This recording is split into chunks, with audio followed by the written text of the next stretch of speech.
How's everyone doing, all right? Yeah. My name is Mark Bell. I'm an illustrator. I'm a freelance illustrator. I live in Lincoln, but I used to live in Manchester.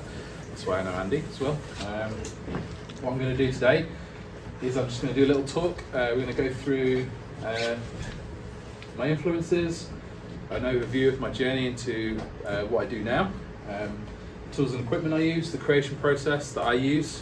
I'm going to break down some projects. I'm going to go into like illustration styles, into screen printing, a little bit about amends and working with companies and big studios and stuff like that.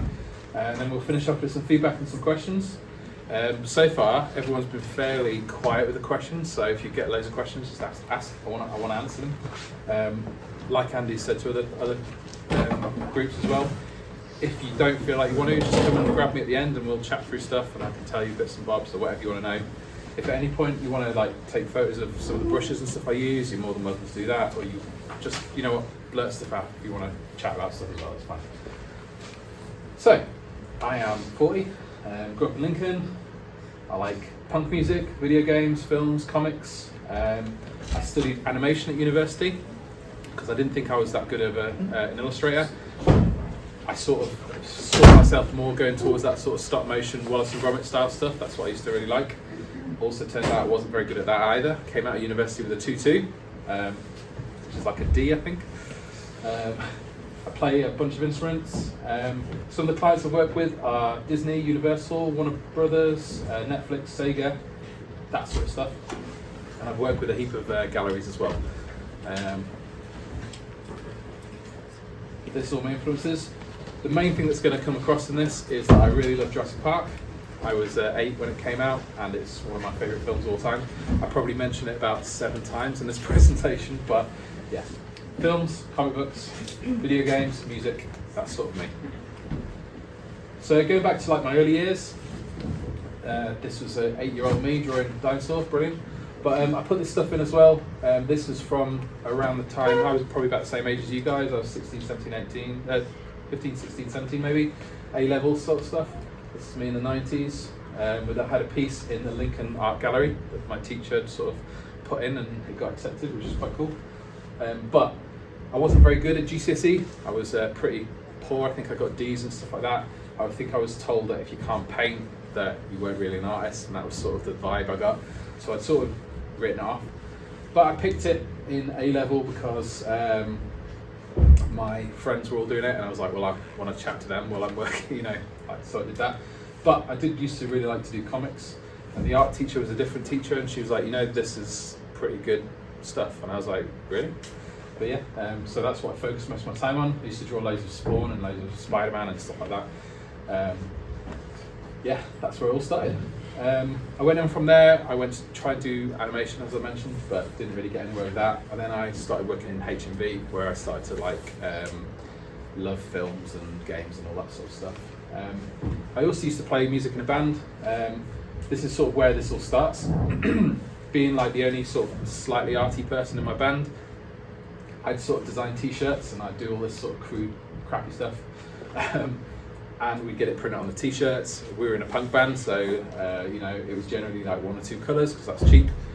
We do a lot of the printing ourselves if we could sort of get the screen printing done and stuff. And then I started doing it for my mates' bands and anyone that asked. I started doing some gig posters and stuff like that.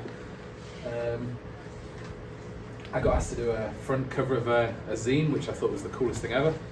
And then moving on from there, this was like 2014. I was working as a security guard in Abercrombie & Fitch, not a model, by the way, but security guard. They let the sort of slightly uglier ones secure, which is good. But I started doing some actual work while I was meant to be working. I think I mentioned this in one of the other groups.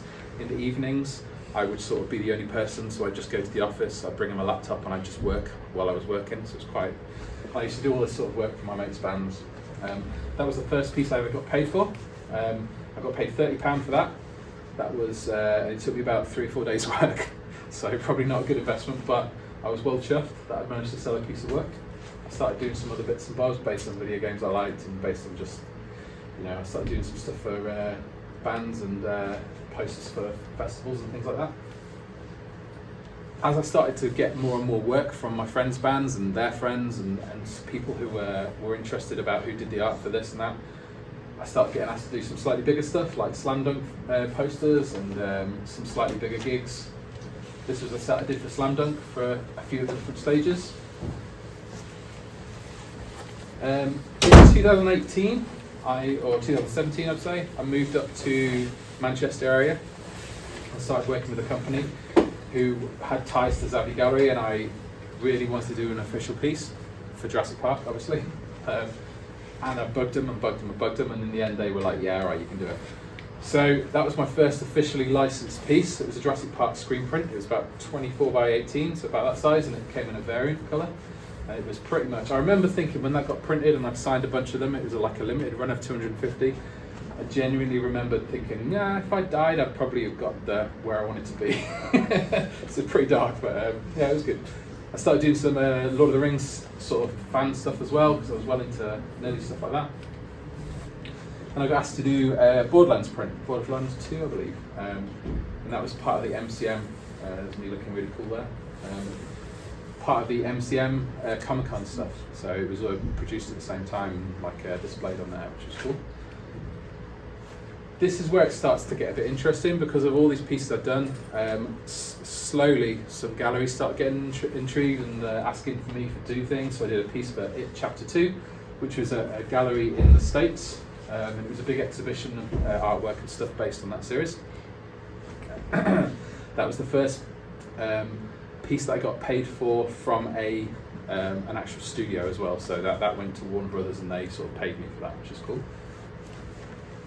Did some other pieces in early 2021, NASA and more Jurassic Park. I don't know why that's funny, but I love dinosaurs. There's a company in the UK called Vice Press, and they also have licenses to do some of these things. So I did my first screen print set of 3, and I really started to like that sort of long, thin format, which is like old school American cinema door posters. That's what we used to do. But I sort of wanted to tie it all together. So I did the Cornetto trilogy of the 3 films that were tied together with the same sort of fence gag that was in each one. I don't know if you guys have seen the films, but yeah, that's what I based it on. The whole idea of alternative movie posters is just sort of people that want to have something in their homes that's not just the standard cheap cinema poster or whatever you get, the sort of standard poster. So it's always something like a bit alternative, a different take on the film basically. This Disney piece over here was my first commission group that I did on Facebook. So it was a group of 50 people that got together to pay me to do it, but it wasn't officially licensed. It was just I did it under the scope of Disney and stuff. A bit naughty, but it's fine. They don't know about that. That's script from my existence because I do work with Disney now. But started doing some Studio Ghibli stuff, some BoJack, and slowly it started to sort of morph my career into this. At this point in 2022, I believe, or 2022, I stopped work. I was working as a graphic designer, just sort of doing basic t-shirts and stuff. And I quit that job because I'd had enough in the pipeline to last me for a few months. My daughter had just been born and I wanted to sort of be at home as well and work from home. So I was just like, I'm going to go freelance. So this is the point. I started doing more band stuff, but you can sort of see where my style's kind of evolved into. It's a little bit less cartoony as it originally was, a little bit more detail, but it still works sort of same vibes. I still quite like drawing in a couple of colours and sort of working ways out like that. That's a random one. I got asked to do a Stormtrooper design. I think they own a beer company and they own a coffee company, the Stormtrooper guys, which is quite cool. It doesn't have to just be posters, it can be coffee as well. Round about here, I started working for Aardman and Sega as well, got in touch with me. This is where I started to do some Disney stuff as well. This particular one was my first big print job. As you could see earlier on, I really like Lord of the Rings, so to sort of be asked to do that was quite nice. These are huge 36 by 18 inch posters, screen printed, and they're all glow in the dark as well. They all have glow in the dark elements. In fact, the eye of Sauron there has the ring around it, the inscription, which is quite cool. So that was quite cool working in screen print and sort of working out how that works properly. So carrying on, more of the same sort of stuff. Just sort of getting more clients. So working on Looney Tunes. I worked on a piece, there's a very famous piece of art called The Great Wave by a guy called Hokusai. And somebody came to me with an idea of creating a book that was, what if artists from the past had created film posters? And I was like, well, I'll do Jaws and Hokusai. So that's what I did. That was a screen print of Jaws and the Hokusai piece mashed together. It's probably the piece that I get asked about most still to this day. Like, it's sold out a long time ago, but people always ask about it, which is nice. I started working for Arrow Video, who do all the Steelbooks, 4K releases, Blu-rays. Those still exist, by the way, if you guys didn't know that. It's not all streaming, people like to collect this stuff. But I did a series of Chucky. There was 8 individual films, but there was a box set like that, so I did the whole lot. And they wanted it to be quite cartoony to sort of offset the horror element, but the comedy element of Chucky as well, which is quite nice. So there we go, some more Wallace and Gromit, some Beetlejuice. As I said, my daughter was born, so I started to get really big into Bluey. Bluey's awesome, don't judge me please. More Wallace and Gromit, a few more bands and stuff like that.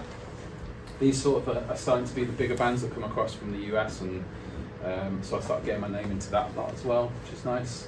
I did my first official Disney piece, that was Encanto. It was just, I really liked Encanto at the time because I was watching it quite a lot in 2024. And I pitched this, they wanted me to do an Encanto piece, and I pitched this idea of sort of the cracked glass in the back. I don't know if you guys have seen Encanto, but it's sort of themed around that, which I really liked that idea. There's some more Studio Ghibli stuff. This is an ongoing series as well with a gallery called Moor, and I'm in the middle of doing another 3. Those of you guys who know that Studio Ghibli films, I'm doing Grave of the Fireflies. Great fun. A lot of death and stuff in that. It's not very nice to watch, but more Disney. I sort of went down a bit of a Disney rabbit hole at this point. This year as well, I think I did 3 or 4 Disney films in that time. Now all of these are officially licensed as well. You might notice there's no credits on the bottom as well. They don't allow to put film names, put actors' names and stuff, because they have to pay them royalties, because technically it's merchandise. So I got away with it on the Robin Hood one because I just put the spiel from the beginning of the book. I thought that looked like credits, it was quite cool. The Aladdin one, they just wanted me to take it out. Did some BoJack Horseman, which I believe is the best TV show of all time, according to me.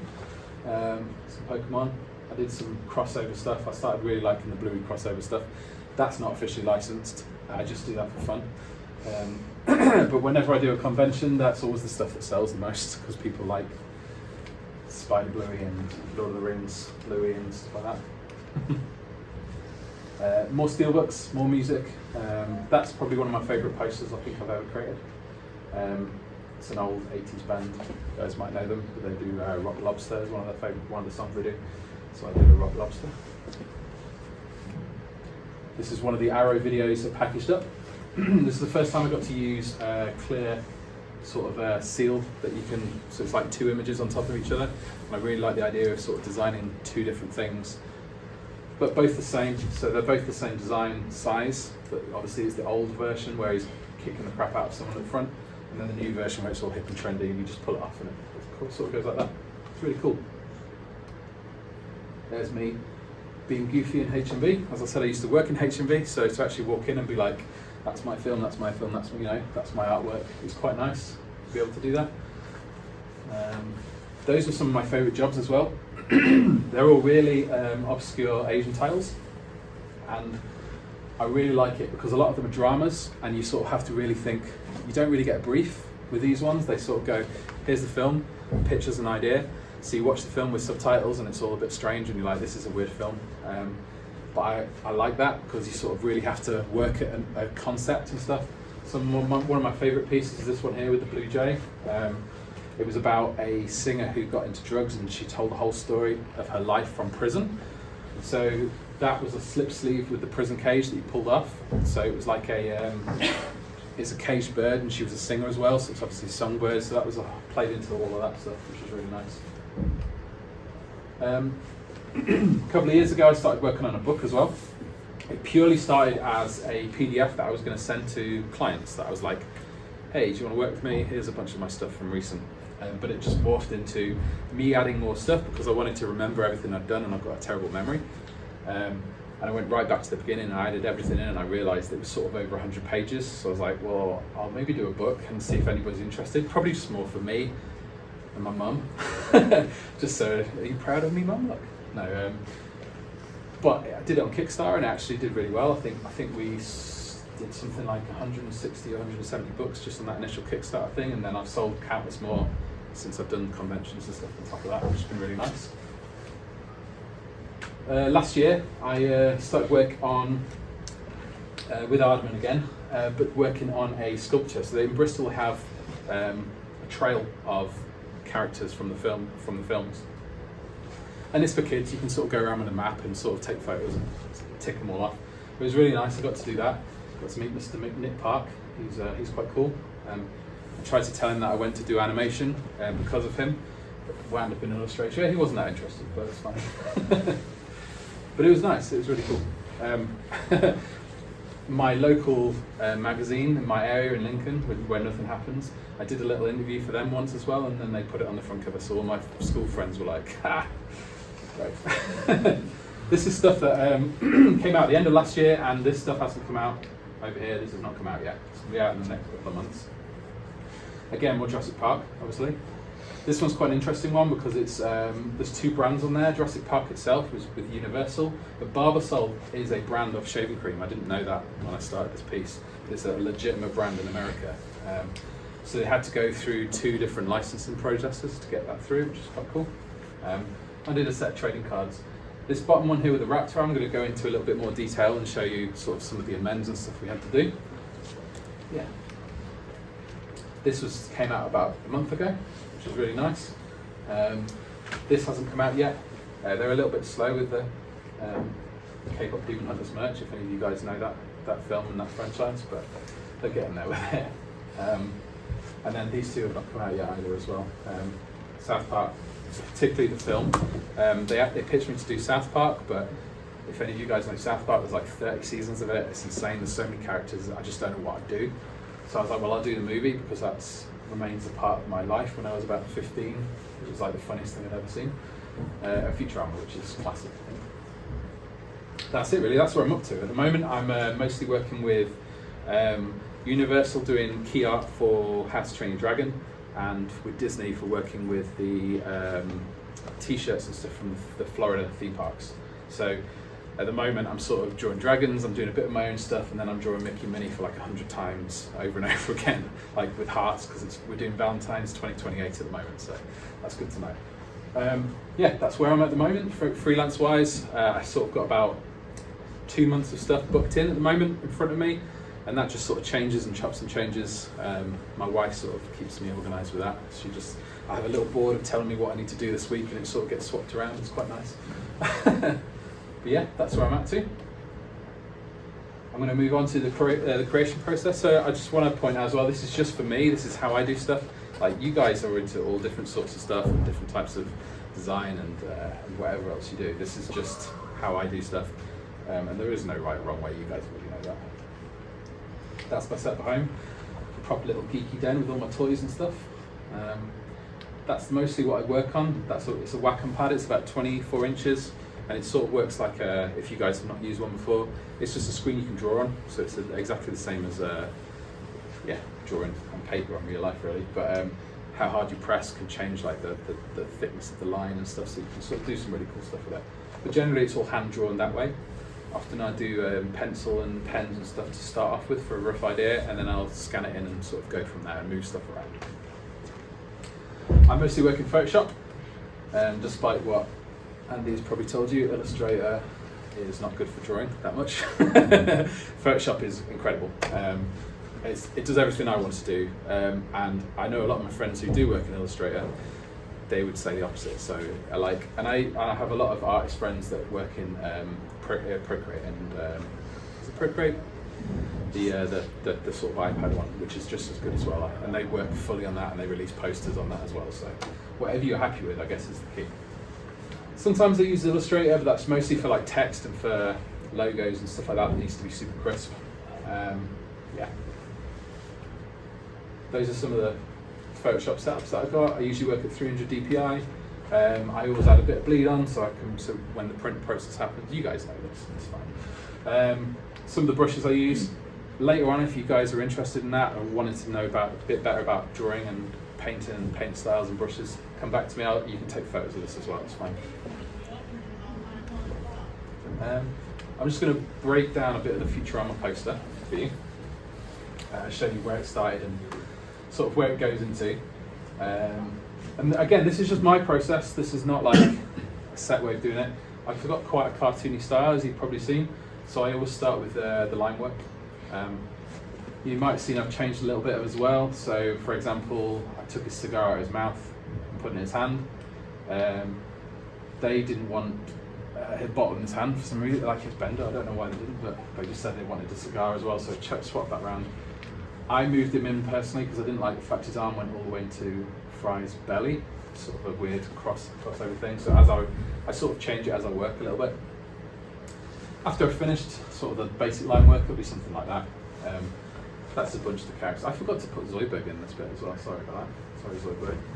But, basically, we end it all like this. Each character has its own Photoshop folder. Like, I'm really, really precise because a lot of these sort of files end up being 700, 800 plus layers. So when you're sort of working to that level, you need to keep it organized and named, otherwise it's hell. But yeah, that's generally how I work it all out. All in the right order as well. Every character has a white sort of silhouette behind it, and I use that to cut away at the stuff behind it when it comes to separating it for screen printing as well. At the bottom, I've worked out this. I usually work out this in the sort of in the color rough area, but it's usually just a bit of a palette. And I know this one was going to be screen printed, so I wanted to keep it, I see, relatively, like 14 colors is still quite a high screen printing process. But that's my colors there. You have the big ones are like the main colors, and then you've got the little ones which are like the opaque overlays, which you can use to create other colors on top. I'll go into that a little bit more as well for those of you guys that are interested. So first, then, after you've done the line work, then we go into doing the dithering and the shading on some stuff that needs it. So some of the faces don't, but things like Bender, where we need to add a bit of shine, I sort of add some gradients onto it, and then I take it away to make the shine. Or like Leela's clothes, it's a bit darker, and I haven't got that colour in my lineup, so I just make it darker using the dithering and the hair just to show that it's at the back. Yeah, that's that sort of stuff. This is what each folder will sort of look like typically.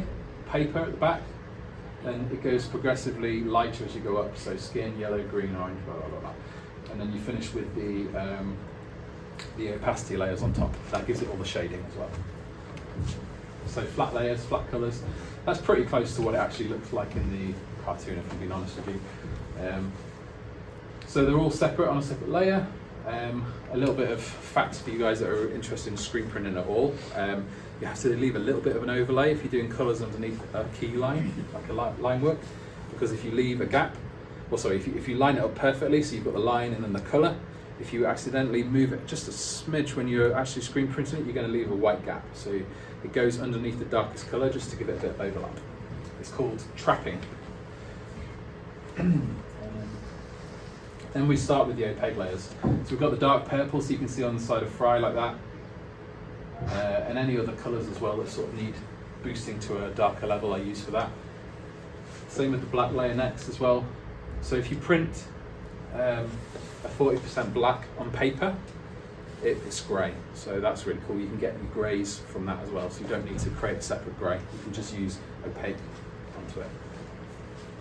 And then I'll finish up with the opaque white, which gives you highlights. Professor's face is all sort of white on top of the skin colour because he's like a pasty colour. Like the shine on Bender as well, and his bits and stuff. It's pretty cool. That's the final ones. The rough, you can see it hasn't actually changed that much. That's what I send into approval, so that they wanted to keep it pretty much the same. I did two different versions for the final. The second one is like on a weird swirly foil. Yeah, and that's what they look like. I think there's 150 and 100 copies of each.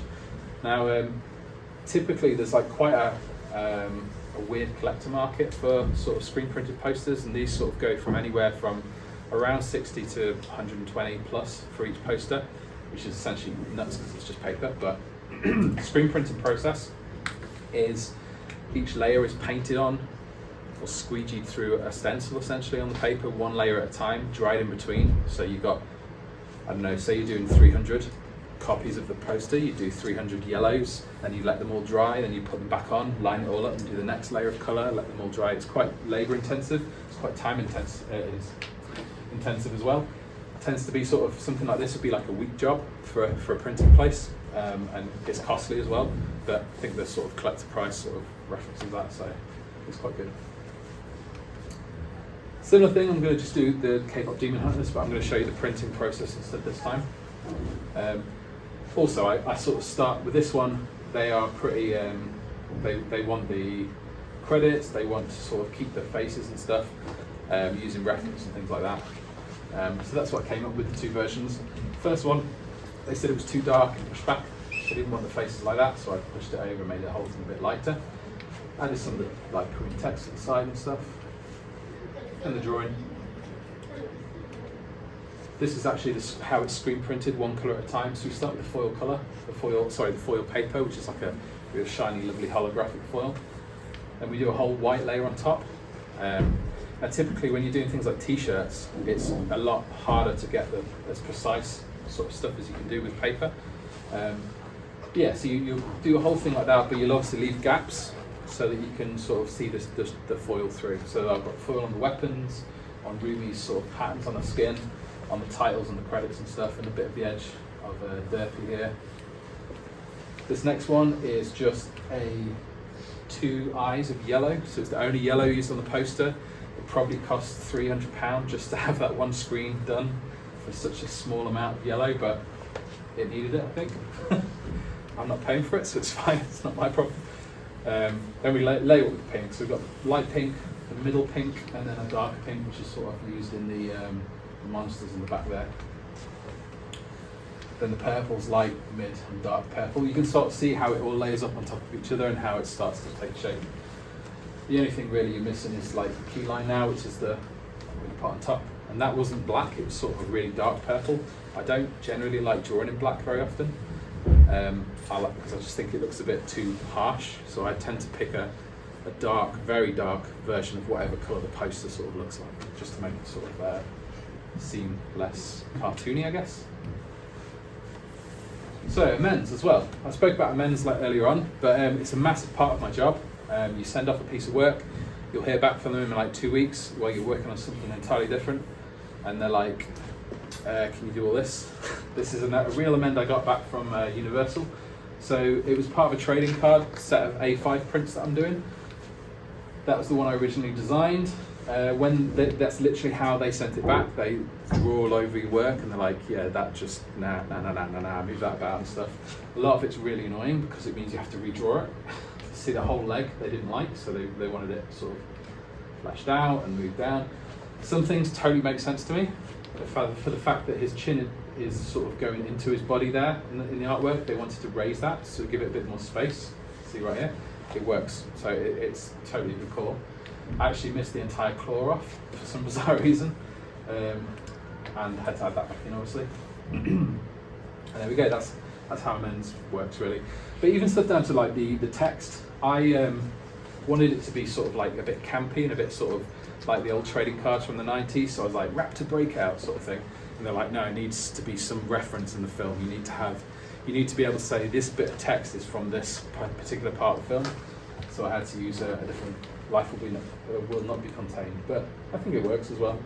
Sort of a bit of give and take when it works when you have to work with official licenses and stuff. Same with Sonic. I did 2 roughs before we got to the final one as well. A lot changed in the second one. Mostly like stuff like how big his hand is, and like I didn't draw his face correctly. Yeah, stuff like that really. Apparently this little point above his nose doesn't exist in Sonic. Now I've been drawing Sonic since I was about 8, and I didn't realise that. Apparently it's a sausage face, not a little point, but yeah, it's fine, it's good. There we go. That was the alternative version of Aladdin where I had all the credits in. I think credits and text is a really big important part of the poster as well. It should never be thought of as an afterthought or just throw on. stuff like the K-pop Demon Hunters, where I have a Korean friend who like told me what to put and like wrote out, so it's good to sort of get that sort of help. But the way things all fit and sort of works quite well. Like left leaning ones here and stuff like that. I wanted to add more stuff to it, like Chuck Jones and the original sort of producers and stuff. Like that was at the beginning of the cartoons, but they didn't want any of that stuff. So yeah, again, it's give and take. Sorry, my voice is going a bit now. Lastly, just putting yourself out in the world. So some of you guys might already have some sort of accounts and stuff where you're sort of putting your artwork out there, and you're like, this is what I'm doing, and you've got friends commenting. You've probably got a bunch of like followers and stuff. But sort of when you get to that point, you sort of put your work out there. It's not really yours to sort of take ownership of anymore. So you sort of getting all the sort of people who either think they can do better, or they're telling you what's wrong with it, or they're just like, this is rubbish, or whatever. I just picked some of my favourite things that I've ever read that either made me think this is hilarious, or like actually depressed me for a little while. I'll show you a few. I guess the point is, like, artwork, and I don't just mean illustration, but graphic design, anything you guys do, it's all personal to you, and it's completely subjective as well. What you think works, another person is not going to think works, or, you know, it's subjective. It just is. Like, there's no right and wrong answers. Okay. So somebody wrote, "Why is a dog fighting a penguin on a chain on a giant?" This guy is an artist who always draws smoke and rocks. I don't know what to do with that. But this one's brilliant. Outstanding composition. And then the guy next to is like, way too cluttered and frankly badly composed. So don't make any sense there. Is it good? Is it bad? I don't know. This one is kind of crap. Simba and Mrs. Simba are looking at Facebook on their stone laptop to see if Simba Post has got any like. That ruined it for me. So I can't really look at that post too much without seeing that laptop right there. It's Pride Rock, but yeah, it's fine. Last one, it needs Simba on there a few more dozen times. How else would you know what the movie's about? Yeah, you know what? See, he's on there 3 times. But if I came to that was about 8 years ago or so now. If I came to redo it again, obviously there's some things I've changed, there's some things I do different and stuff like that. I think the main point is, like, as you progress, you see sort of things that you don't see before. I genuinely don't like a lot of my work from sort of 2 years plus. Anything beyond that, I'm like, that's pretty naff. But I think it shows the progression and stuff like that. But yeah, like, it's subjective, isn't it? And I think I can only work with what I want to, how I want to work, and I do the things that I want to do when it comes to creating art for myself. So yeah, you can't sort of go off what other people say. That's it. Nobody ever laughs at that. It's my favourite joke of the whole thing. Okay, that's it, guys. Thanks very much. So, has anybody got any questions? Anything you guys want me to touch on before? Go ahead. How do you improve your proportions when you draw faces? Okay. It sounds cheaty, but no, it's not cheating. References are brilliant.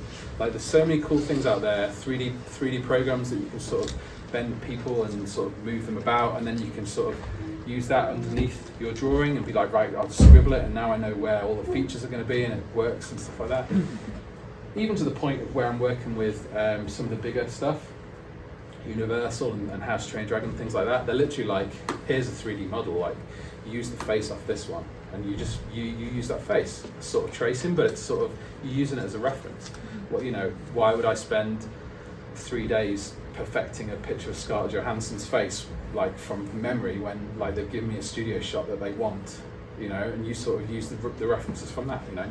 That's just the way it works, really. Yeah. But I don't think there's anything wrong with that. You know, you're not just taking that image and going convert. You know, like, you are still putting your work into it and stuff. So, okay, good question.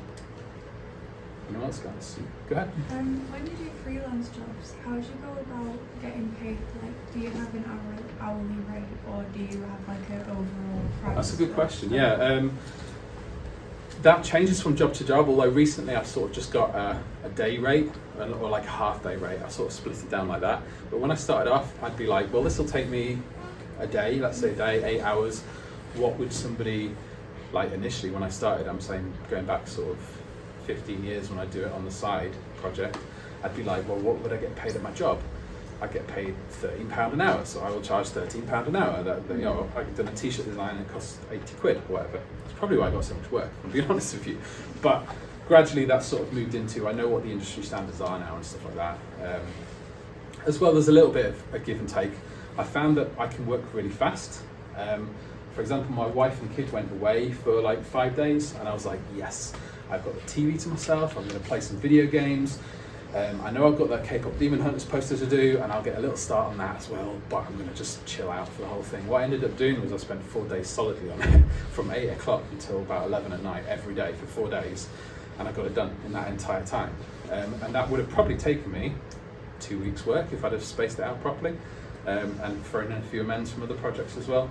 So you just got to sort of, work out what where the industry standard is, what your worth is as well, and also like don't be, when you're starting off, don't be afraid if to sort of offer your work and stuff. Like I don't think there's anything bad with sort of going to your mates and going like, oh, you know what, give us a bit of work for this or whatever, you know, like get us in your gigs for free and I'll do a poster for your next one. That's how people start, you know. I don't think anybody can seriously go straight into sort of doing your first bits of work and be like, my industry rate is £400 a day. That's what I, you know, because you just sort of be like, well, what?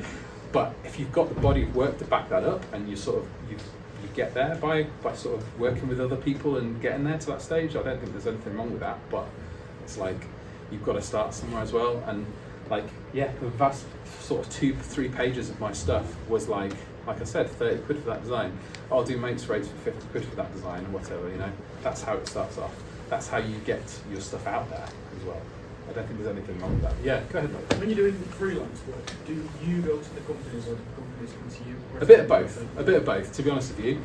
I don't think I go as much nowadays. What I will do now is I'll go to the same people I've worked with before and pitch them an idea, whereas you know, I don't think I'll do any sort of cold calling particularly. Occasionally I'll be like, oh, I really want to do that gig, and I'll sort of hit them up. But like mostly, it's sort of companies I worked with before, galleries I've worked with before. You know, I'll reach out to Arrow Video and be like, hey, I've got a couple of months. Have you got anything you want me to work on? And they'll be like, oh yeah, this film, if you want to pick one, sort of thing.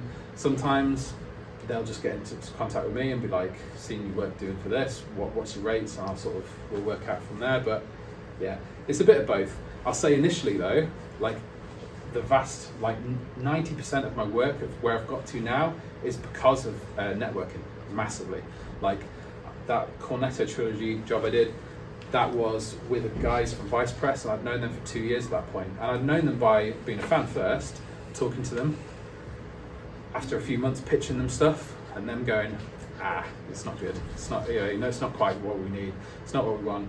I think I pitched them about 10 designs before they were like, and I don't mean just one after the other, I mean over the space of sort of 2 years, before they were like, oh, we want to do something like this. Would you be good with the Cornetto trilogy? And I'm like, oh yeah, of course I would. You know, it just takes time. Getting those sort of networking sort of contacts, other artists and stuff like that.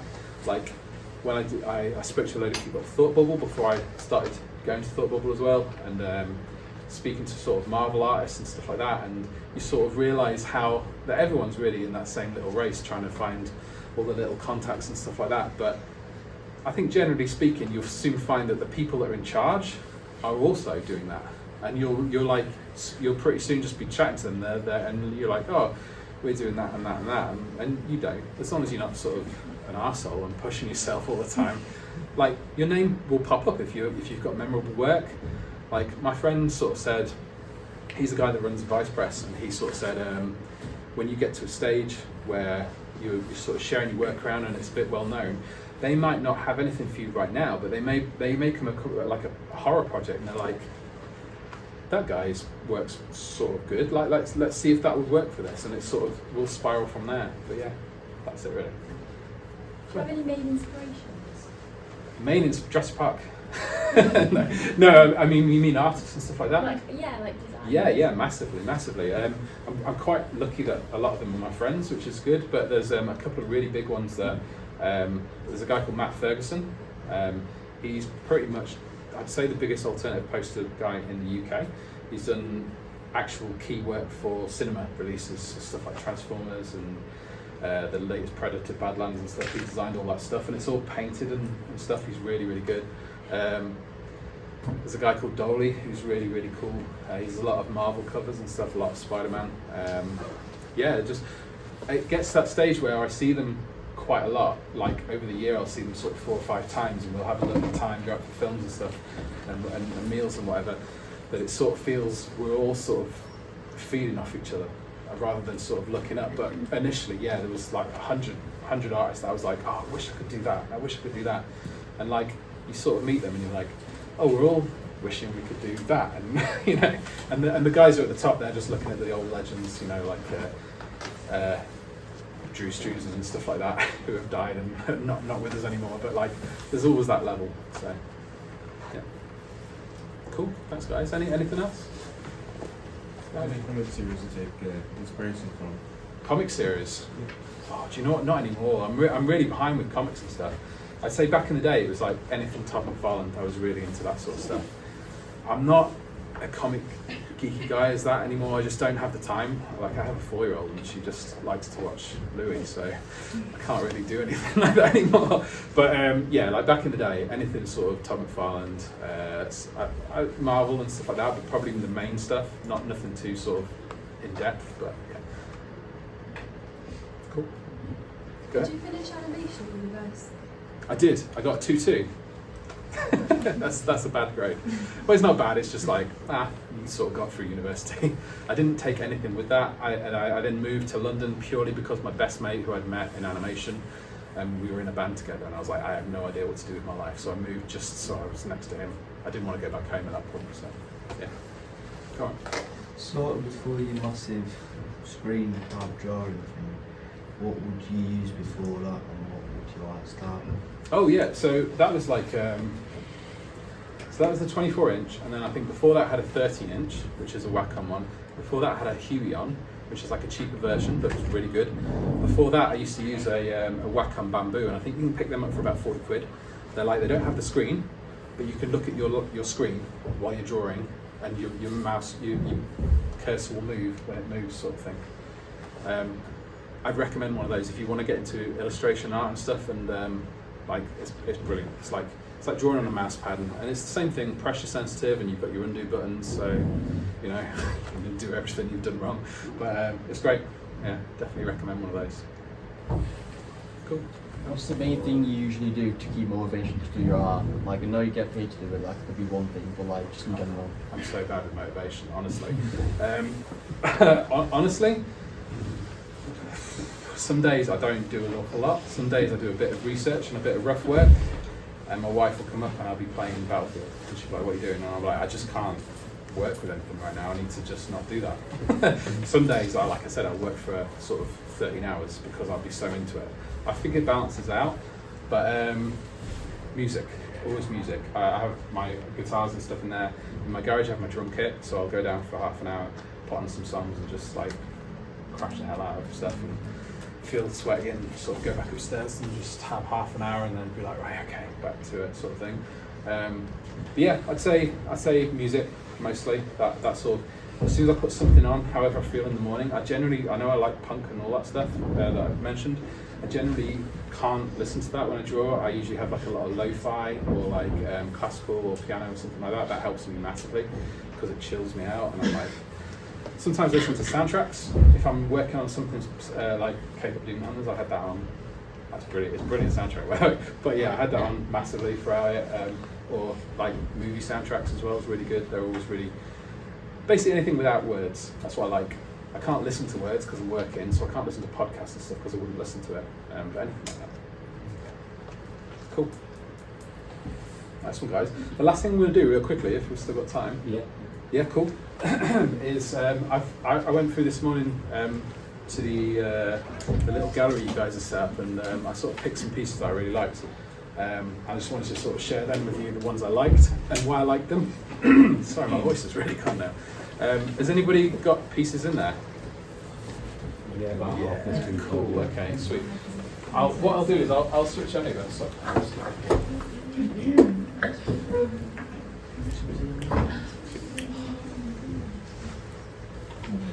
I'm just going to pick the ones that I really liked, and I'm going to tell you the reasons why. And I don't want you to feel, anyone that had stuff there, to feel bad or anything, because you've got to remember, I draw Bluey in cartoons, so I'm not sort of the be-all and end-all of anything in particular. It's completely subjective. The one thing I want to say is when I walked in there, it was incredible. Like, I've done a bunch of these at universities and sort of colleges and stuff, and the one thing I always get is like, I don't think there's much more you guys, like, majority of the cases you're probably there already, you just sort of need to tweak things and stuff and work out how the world works properly before you sort of go out there and do all this stuff. But like, majority of them are awesome, are really, really good. And you can see like the thought process behind them, you can see like where composition and stuff is coming into your guys' head and like how it's working. But anyway, these ones in particular, I really liked. This one I just thought is such a perfect like 2-color, but with a splash in the middle of the dark.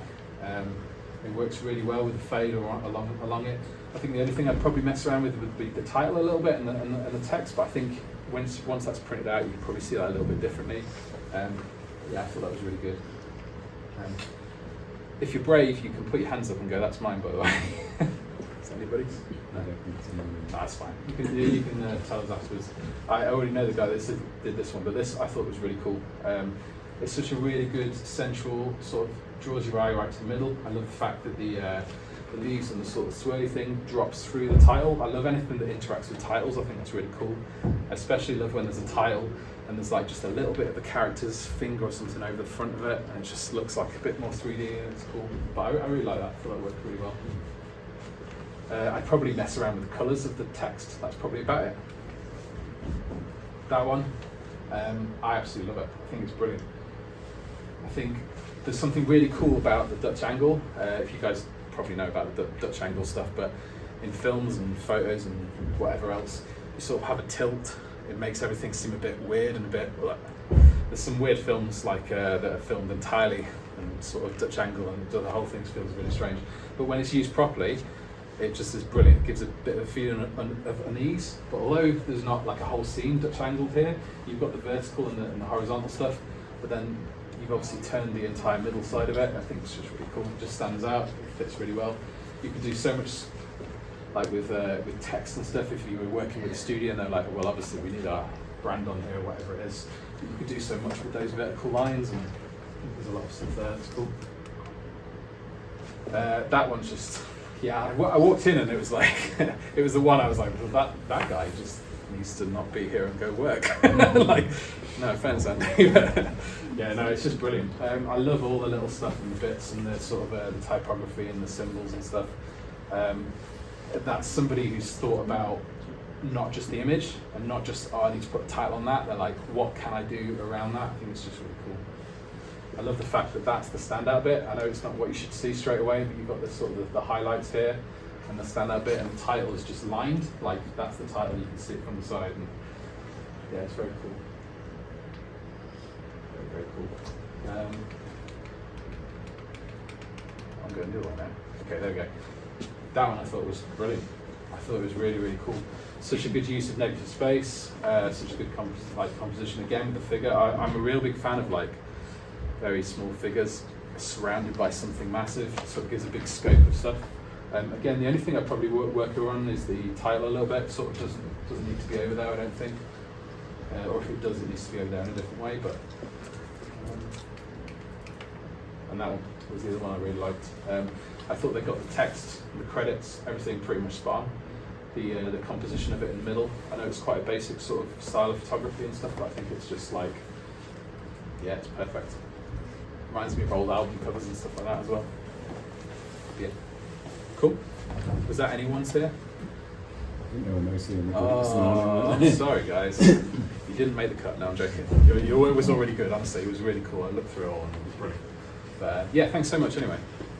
Yeah, massive thank you.